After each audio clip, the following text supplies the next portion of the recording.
If everybody would clap when Mrs. Collier walks in, I'd appreciate it. I'm serious.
All right.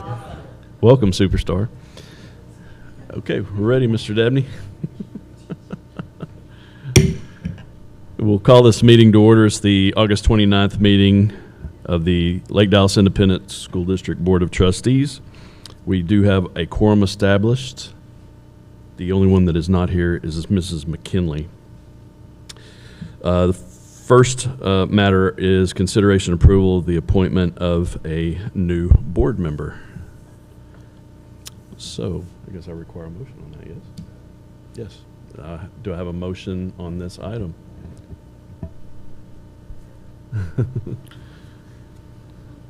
I'll make a motion that we move forward with the new board member. Appointment of who? Who do you want to The appoint? lady sitting right out here. Oh, Mrs. Tangersley? People. Okay. So I have a motion. The stranger sitting out here. Yeah, wouldn't say it. Can you say it? Her. Mrs. Tankersley? Okay. Have a motion. Tankersley. Motion to appoint Mrs. Tankersley as the board member, new board member. Do I have a second? A second by Mr. Tucker. Is there any discussion? If not, all those in favor of approval, please indicate. And that passes 5-0. Thank you.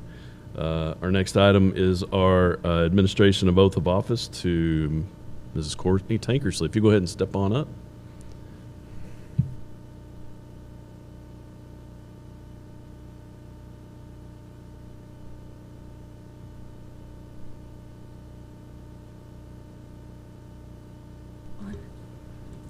In the name and by the authority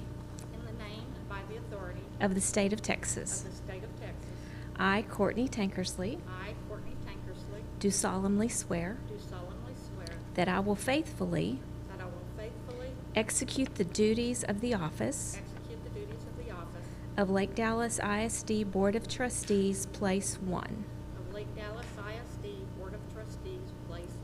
of the state of Texas, and will do the best of my ability preserve, protect, and defend the Constitution and laws of the United States and of this state. So help me God. Welcome aboard. Hey, Courtney, if you'll stay right down there, we're all going to come take a picture. But first, before we do that, I want to go into executive session pursuant to one or more of the sections of the Texas Open Meetings Act, Chapter 551 of the Texas Government Code. The board will not take any action in executive session. We will do that when we return, and it is 5:38. We're going to take a quick picture with you, Courtney.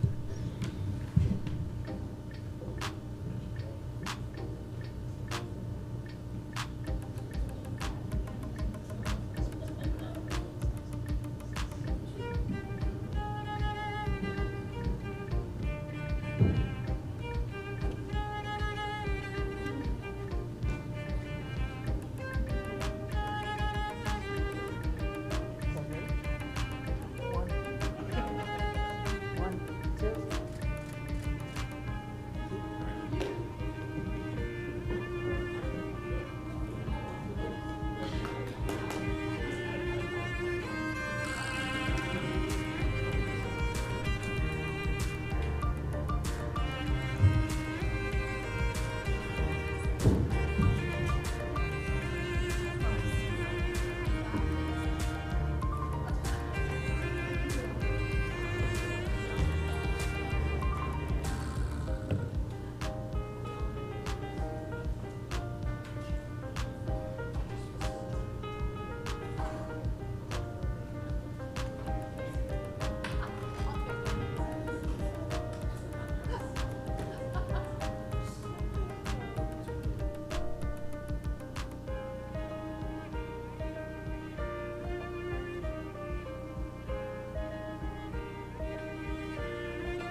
Okay, it is 6:13. We'll reconvene to open session. Before we go to our moment of silence, I just want to acknowledge the loss of a Falcon family member. We had a student that was that passed away over the weekend. I'd like to again acknowledge that and ask that during our moment of silence that we'll keep his family and friends in our thoughts. Okay, so if y'all will join me in a moment of silence.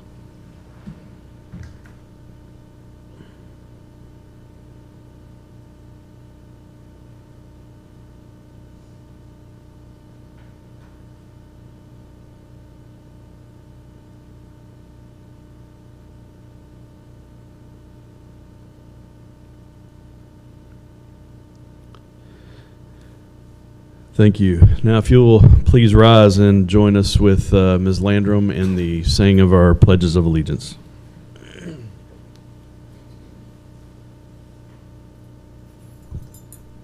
I pledge allegiance to the flag of the United States of America and to the republic for which it stands, one nation under God, indivisible, with liberty and justice for all. Honor the Texas flag. I pledge allegiance to thee, Texas, one state under God, one and indivisible.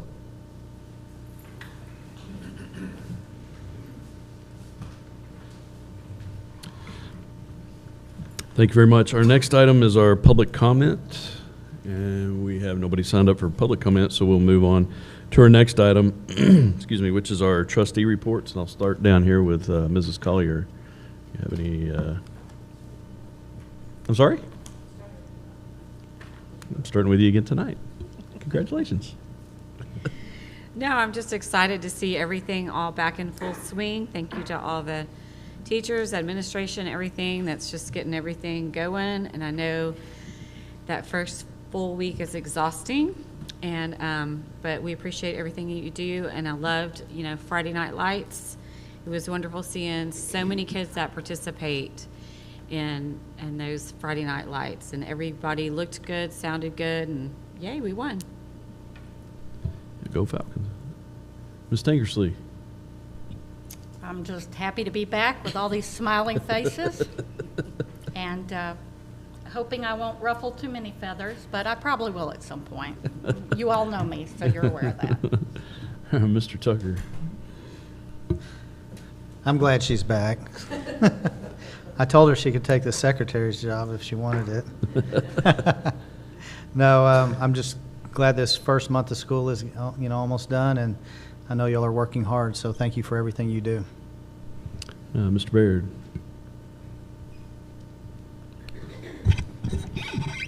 Also, glad we've got the first few days behind us. It's always a little tough. But we made another one. And football, anybody that wants to get some fairly cheap entertainment Friday night football, come on. It was great this last week, and it's going to be good going forward. So come on out and support the Lake Dallas Falcons. Thanks. All right, Mr. Smith. I want to say welcome, Ms. Nickerly. Welcome back. Again, just so excited all the athletics and extracurricular activities have gotten started off. Excited to go out and see our Falcons in all avenues of our athletics. But and right now I'm living my best life as a high school band roadie. Thanks, Ginger. But also getting excited down the road. I know, like, our arts department, I'm sure, is going to have some great winter concerts coming up and everything else, and cannot wait to see some of those stuff coming up down the road. All right, yes, welcome back, Courtney. Glad to have you back. We'll try to keep your feathers unruffled, or ruffling other people's feathers. You know what I mean. Yeah, I like, again, acknowledging everybody from Friday night, from the football team to the cheerleaders, the band, flag corps. Everybody was just on point, and it was great. Falcons won. It was awesome. So feel like we're back in the swing of things again, and good job to all you guys out here. Good job. We had a pretty event-free couple of weeks, knock on wood. So hopefully we'll keep that up for the rest of the year. Thank you very much. Dr. Rockwood, superintendent report. You got one? Yeah, real quick, I would just say, and echo to what everyone said about Mrs. Tankersley, we certainly appreciate you being back as a member of the board. For folks who aren't aware, the Texas Education Code actually requires that we fill the place one position prior to the next election in May of 2023, later next semester. And so she's not someone who's just filling in, though. She's got 10 years on the board, former board secretary, very respected in the community. So we're just excited to have you back. And on behalf of administration, we thank you. Thank you very much. Okay, we'll close the open meeting and open our public hearing to discuss the 2022-2023 school year budget at 6:19. Mr. Eversole, welcome. All right. Good evening. Mrs. Tanksley, on behalf of the staff, welcome back. Good to see you. Okay, we've opened a public hearing. Tonight we have our public hearing for the 2022-2023 budget. So I'd like to review our budget at this time. So I turn on the clicker. There we go. Okay, so this is our budget. We started talking budget information back in May, and obviously we're at the end of August. And so tonight we're we're presenting our public hearing to adopt the budget, and then later on we're going to ask you to adopt the budget and adopt our tax rate as well. Okay, key points. These have not changed throughout, but I do want to discuss them each and every time we discuss the budget. The revenue per student is fixed by state funding formulas, and so ADA is now the most important determinant of a district revenue.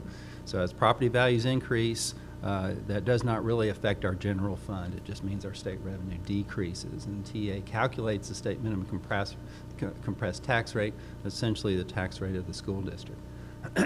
Inflation has outpaced the gains that we saw back in House Bill 3. We've seen a CPI index increase over 12% since the inception of House Bill 13 or House Bill 3 in 19. So that's a struggle all school districts are having right now with House Bill 3 and the funding formula.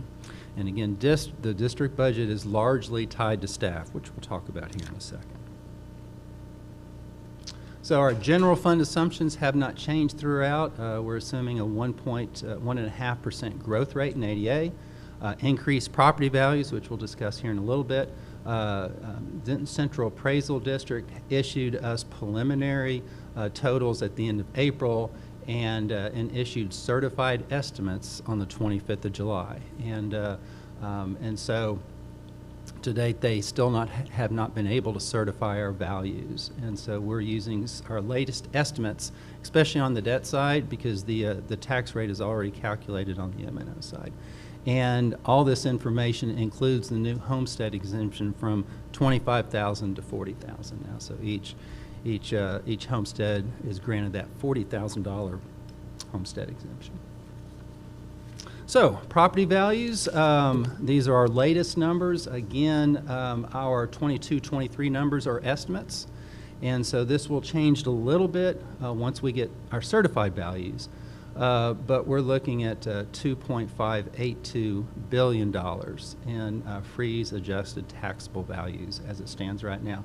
You can see we've seen the largest increase we have ever seen in our school district, and that's not unlike all school districts and really all counties and municipalities, and especially in the North Texas area. And so that is not atypical of our surrounding school districts and public entities. We were at $2.211 billion last year. We are now estimated to be approximately $2.582 billion. Again, this is not certified, so this will change, but hopefully not too much. So the general fund revenue, this hasn't changed since we met last time. But our local revenue by far is the largest component of our total general fund revenue. Taxes represent $26.8 million out of the $27 million that we have budgeted for the 22-23 school year. The remaining amounts are interest that we've we've calculated and estimated. You know, I guess a positive side is that we are getting more interest yield on our investments right now. And so, so that is definitely a line item where it hasn't been in previous years. Athletic revenue is also a component of local revenue, but by far the majority of this is property taxes. Our state revenue includes the available school fund, the foundation fund, and TRS on behalf, which is essentially recording the amount of teacher retirement that the state pays for employees on behalf of our employees. But as we've talked about many times, as property values increase, tax revenue increases, and state revenue decreases. So you can see this. We're estimating a $2.28 million increase in property taxes. We're also estimating a $1.7 million decrease in state funds. And so overall, we're looking at a 1.78% increase in our general fund revenue.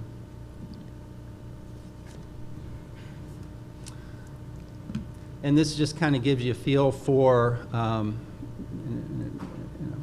in a chart format, we're estimating 66.7%, so over 2/3 of our revenue is generated locally. As property values increase, then the blue portion will get larger, and the orange portion will get smaller.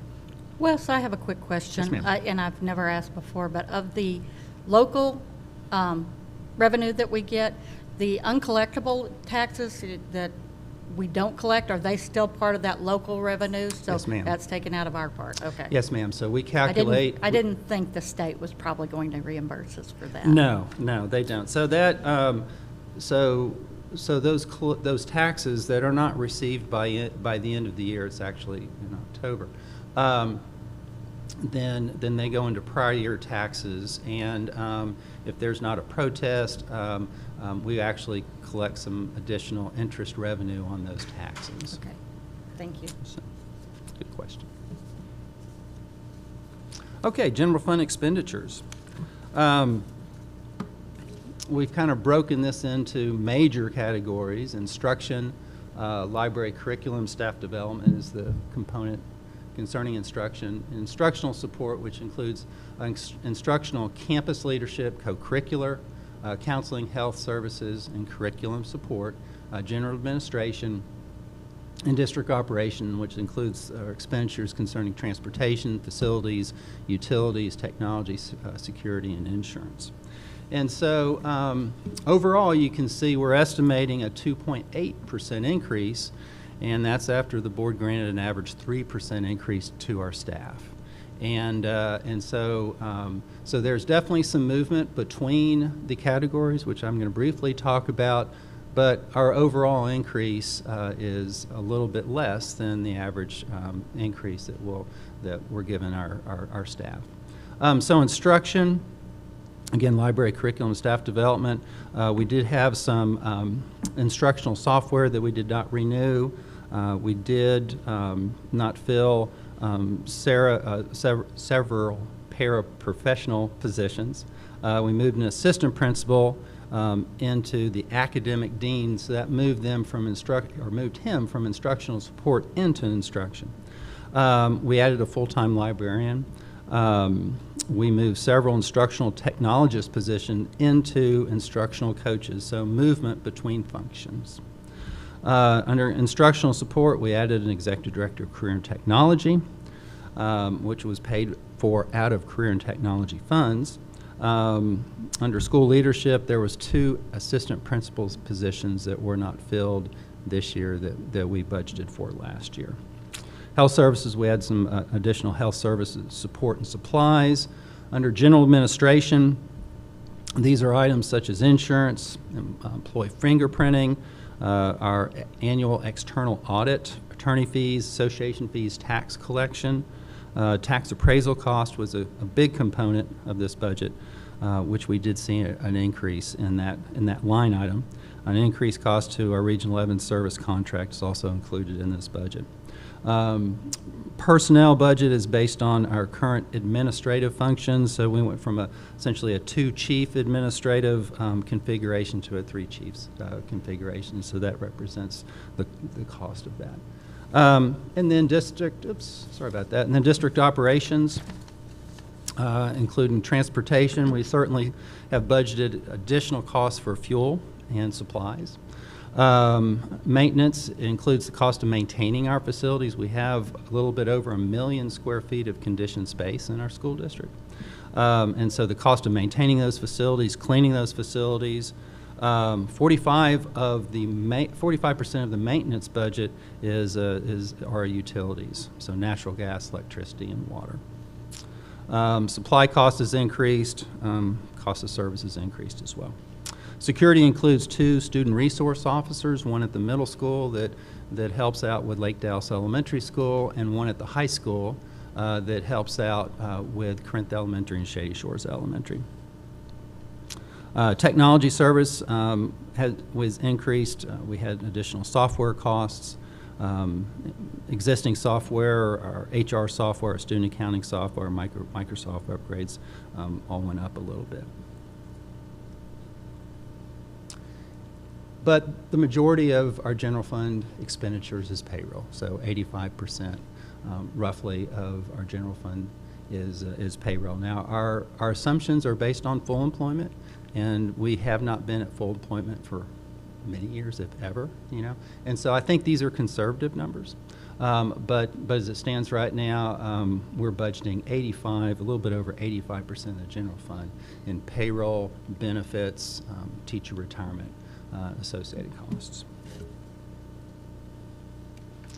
So the general fund budget, as it stands right now and what we're presenting to you this evening, is a revenue estimation of $40.576 million, an expenditure estimation of $41.289 million, and we're projecting a deficit of $712. We hope that's on the conservative side. We've budgeted conservative on the revenue side and the estimation side. The board adopted this time last year almost a $300,000 deficit, and we project we'll erase that deficit and add to our fund balance once we close out our books. So that deficit of last year we feel is going to be a positive and add to our fund balance. The child nutrition budget is projected to remain balanced. 1.9 million revenue, $1.9 million in expenditures. For the last 2 years, the board may remember the federal government paid for all our breakfast and lunches for our students, and so we reverted back to the pre-pandemic rules. And so those students who qualify for the national free and reduced breakfast and lunch program will get either their meals free or at a greatly reduced price.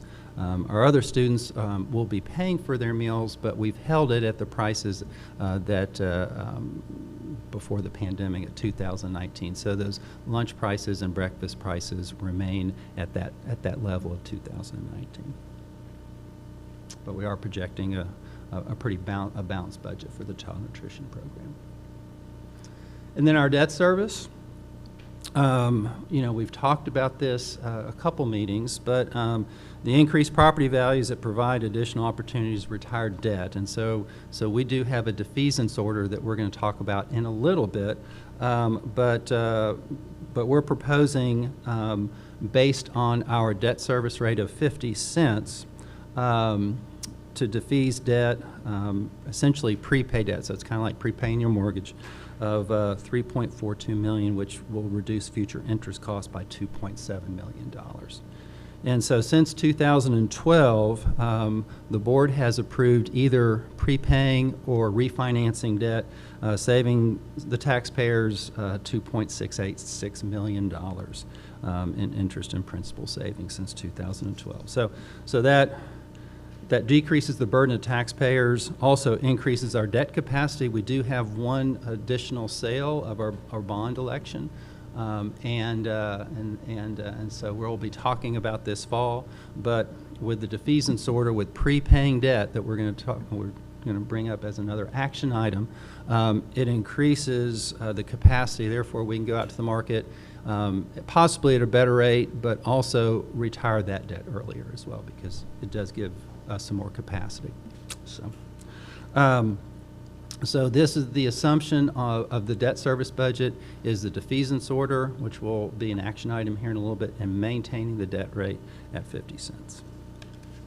So our proposed tax rate on the M&O side is 0.9429. Our debt proposed tax rate is 50 cents for a total tax rate of 1.4429 per $100 valuation. That's 22.7 cents less than where we were 5 years ago. So we used to be at $1.67. We're proposing a tax rate of 1.4429 this evening.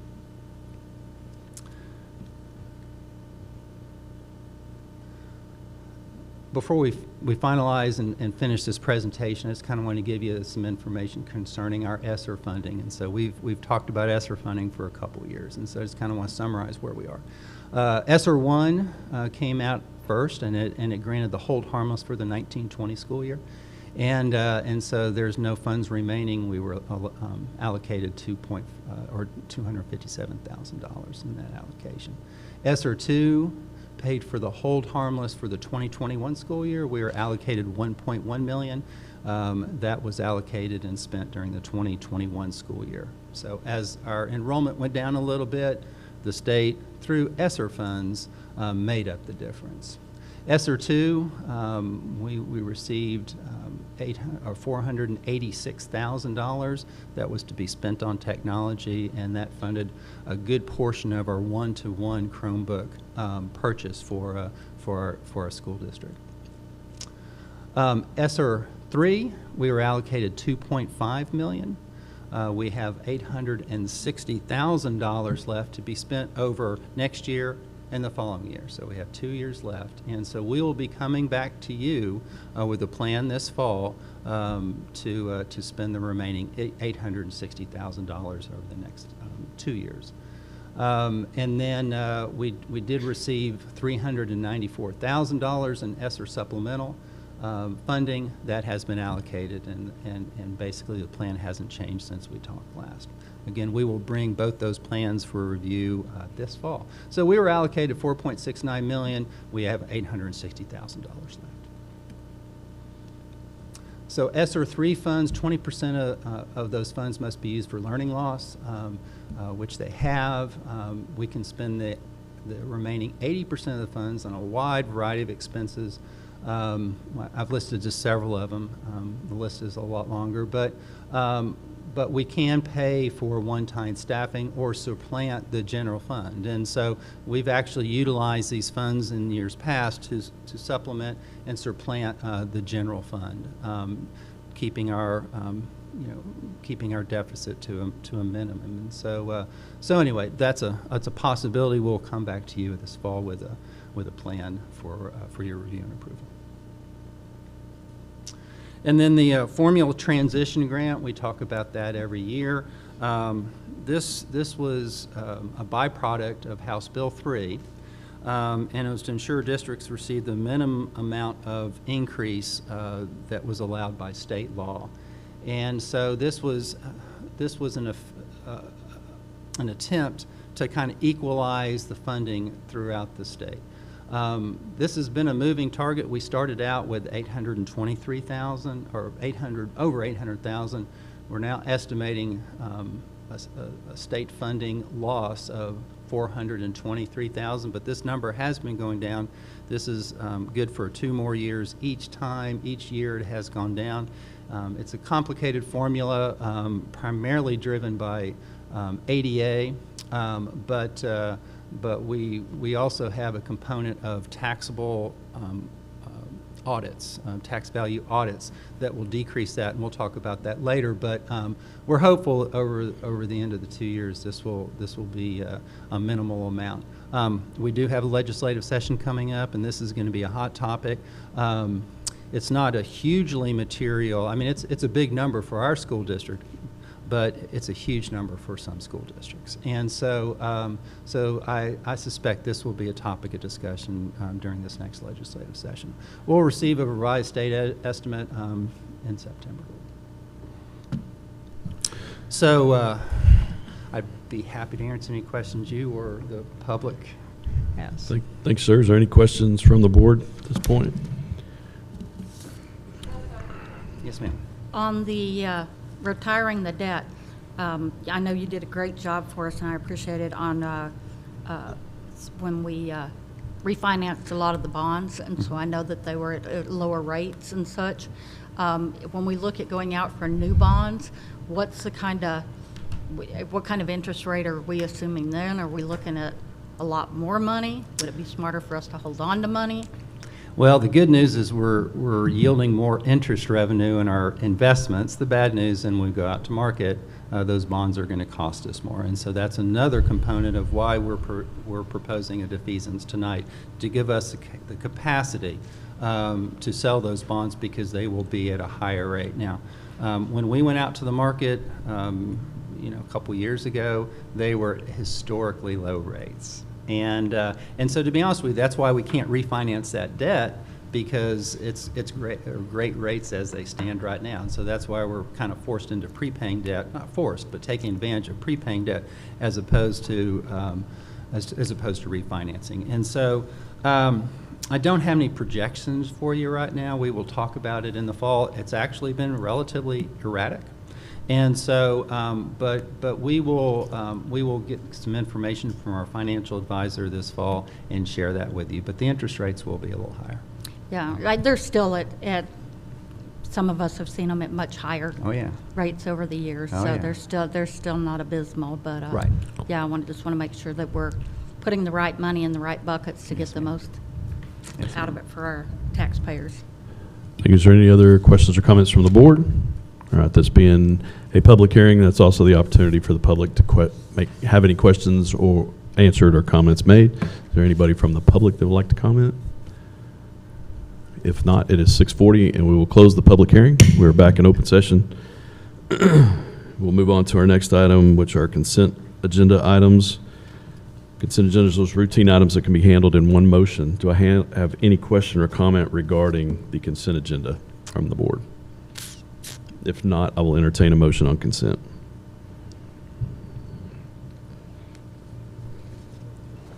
I have a very quiet motion to approve from Mr. Tucker. Believe me, I heard it. Is there a second? I'll second. Second by Mr. Smith. Is there any further discussion? There's no further discussion. All those in favor of approval, please indicate. And that passes 6-0. Thank you very much. We'll move on to our action items. The first of which is consider all matters incident related to the providing for the defeasance and redemption of certain outstanding obligations of the district, including the adoption of an order pertaining thereto. Very nice. Yes. Okay, so we've included in your packet a defeasance redemption order. And it's actually a redeeming or defeasing bonds under our tax refunding bonds of 2015. And so our FA and staff are proposing an order that will prepay approximately $3.4 million and save future interest costs of approximately $2.746 million. And so we've included some information from our financial advisor, Josh McLaughlin, and then the order as well as in your packet. I'd be happy to answer any questions you may have. Thanks, sir. Is there any questions or comments on this particular item? If not, I will entertain a motion on 11A.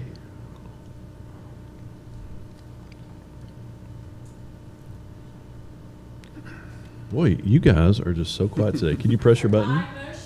There we go. Thank you very much, Ms. Collier. Have a motion to approve 11A by Ms. Collier. Do I have a second? A second by Mr. Baird. Is there any further discussion? If not, all those in favor of approval, please indicate. And that passes 6-0. Thank you.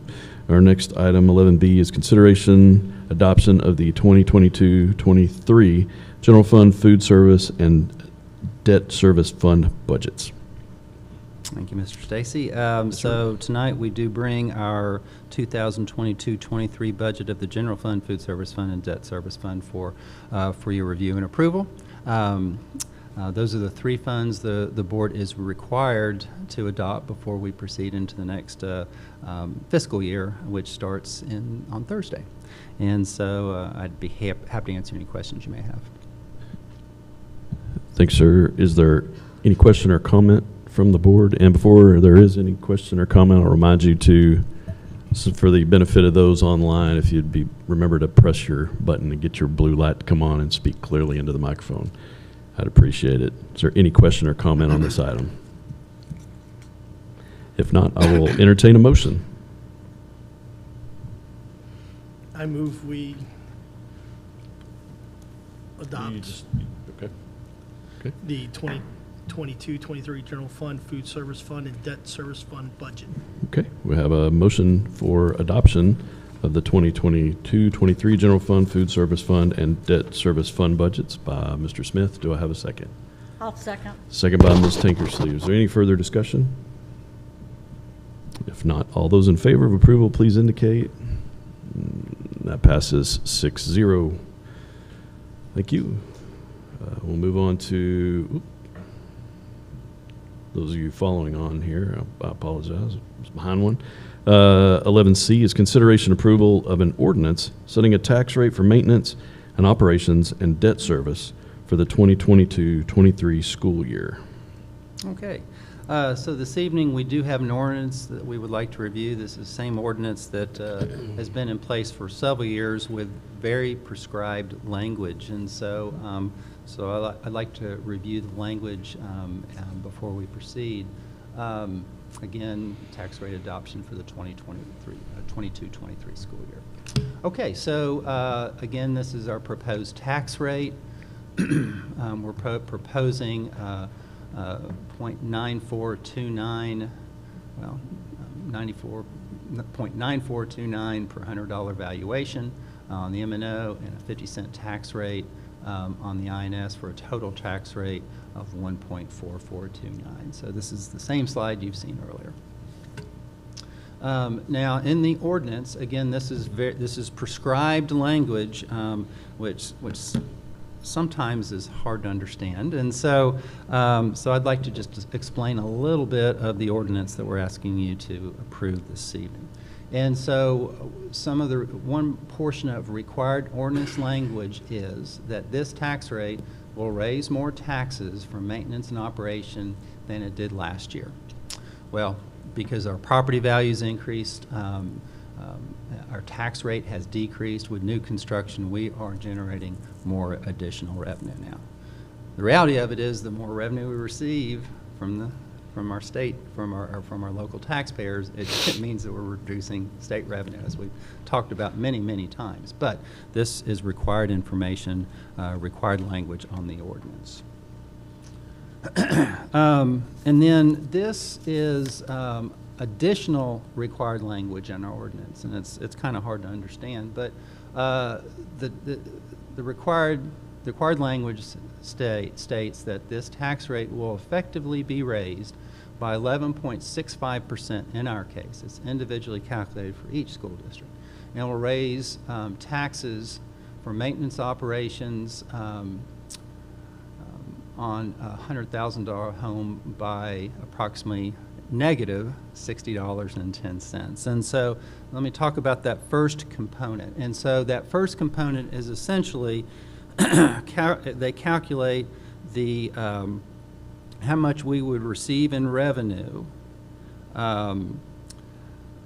or essentially what the tax rate would be if we levied a tax for the same revenue last year as opposed to this year. Okay, And so that compares the no new revenue tax rate against the proposed tax rate. So they do this calculation of a no new revenue tax rate.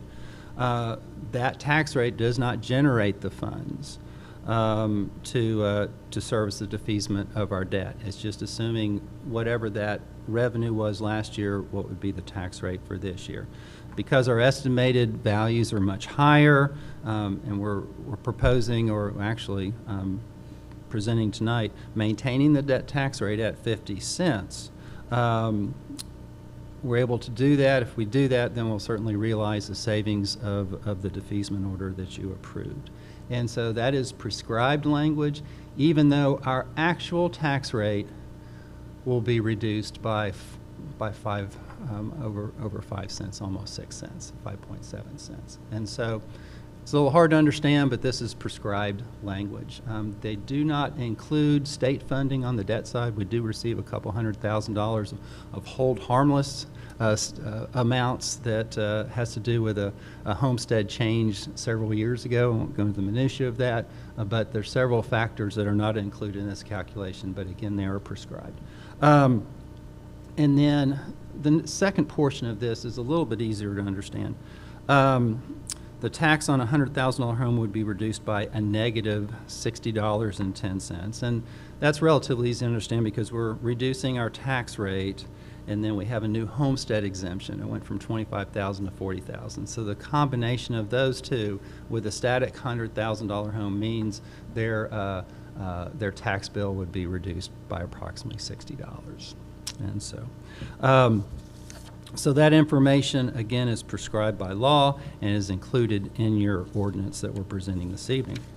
And so we actually have 3 recommended motions, one of which is to approve the local tax rate, one is to approve the debt service tax rate, and then one essentially is to approve the order. And so we've included this information in your board packet. State requires that these are record votes for each one of the motions. And so each one of the motions will be independent of another, and each one needs to be a record vote. I'll be happy to answer any questions you may have. Thanks, sir. Is there any questions or comments from the board? Okay. Again, I'll remind you, as Mr. Eversole did, there's 3 separate motions in this item, and each motion will require a roll call vote, and I will start at one end and we'll come across the dais for each vote. And it will be a verbal vote. So remember to turn your mic on when you vocalize your vote. To have a motion on the maintenance and operations tax rate.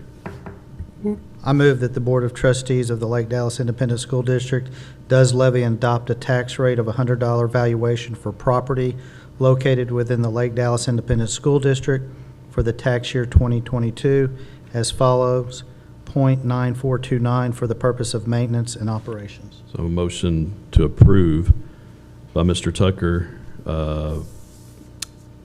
levy and adopt a tax rate of $100 valuation for property located with Lake Dallas ISD for the tax year 2022 as follows: $0.9429 for the purpose of maintenance on operations. Do I have a second? I'll second. A second by Mr. Smith. Is there any further discussion? If not, Mrs. Collier, your vote, please. Yes. Yes. Mrs. Tankersley, your vote? Yes, I vote to approve. Vote to approve. Mr. Tucker? Vote to approve. Vote to approve. Mr. Smith? Vote to approve. Vote to approve. Mr. Baird? Approve. Vote to approve. And I, Lance Stacy, also vote to approve, so that passes 6-0. Thank you. Have a second motion for the principal and interest part of this item. There we go. Thank you. I move that the Board of Trustees of Lake Dallas Independent School District does levy and adopt a tax rate on a $100 valuation for property located within the Lake Dallas Independent School District for the tax year 2022 as follows: 50 cents for payment of principal and interest on debt of the district. Mr. Smith moves to levy and adopt a tax rate on $100 valuation for property located within the Lake Dallas Independent School District for tax year 2022 as follows: 50 cents for the payment of principal and interest on debt of the district. Do I have a second? I'll A second. second by Mr. Baird. Is there any further discussion? Okay, we'll take a roll call vote. Mrs. Collier, your vote? Yes, I approve. She approves. Mrs. Tankersley, your vote? Yes, I approve. Mr. Tucker? Approve? Mr. Tucker approves. Mr. Smith? Vote to approve. Mr. Smith approves. Mr. Baird? Approve. He approves as well, and I, Lane Stacy, also vote to approve. Motion passes 6-0. Thank you. And the last part of this item is the tax rate. Do I have any questions or comments before we take a motion? Nope. If not, I will consider a motion on this item. I move that the Board of Trustees approve the order adopting the 22-23 tax rates. And furthermore, I move that the property tax rate be increased by the adoption of a tax rate of 1.4429, which is effectively a 11.65% increase in the tax rate. I have a motion by Mrs. Collier to approve the order adopting the 2022-2023 tax rates, and furthermore, moves that the property tax rate be increased by the adoption of a tax rate of 1.4429, which is effectively a 11.65% increase on the tax rate. Do I have a second? I'll I have second. a second by Mrs. Tankersley. Thank you. Is there any further discussion? Okay, we'll take a roll call vote. Mrs. Collier, your vote? Yes, I approve. She approves. Mrs. Tankersley, your vote? Yes, I approve. Mr. Tucker? Approve? Mr. Tucker approves. Mr. Smith? Vote to approve. He approves. Mr. Baird? Approve. And I, Lance Stacy, also approve. It is unanimous. It passes 6-0. Thank you very much. Our last action item is 11D, consideration approval of EIA local and EIC local policy updates. Right. Good evening, Dr. Rockwood and board. Tonight we are asking you to consider revisions to EIA and EIC local policy. So as a reminder, legal policy is state law. Local policy is policy that is adopted by the Lake Dallas ISD board. So these are changes that TASB recommended after you approved changes to local policy last month. So you will see that 6 has been changed to 9. That's the only change for EIA local. And on EIC local, it just adds the GPA conversion chart to policy. These are the only revisions that we are looking at. So if you have any questions, I'm happy to answer those. Thank you. Do you have any questions or comments? If not, I will entertain a motion on this. I'll make a motion to approve. Mr. Baird makes a motion to approve this item. Do I have a second? I'll second. A second by Mr. Smith. Is there any further discussion? If not, all those in favor, please indicate. And that passes unanimous 6-0. Thank you very much. Our next item is an executive session if we need it. Dr. Rockwood says we do not need it. Therefore, we will not go into executive session. And our next item is y'all's favorite, adjournment. It is 6:55 and we are adjourned. Thank you for being here tonight.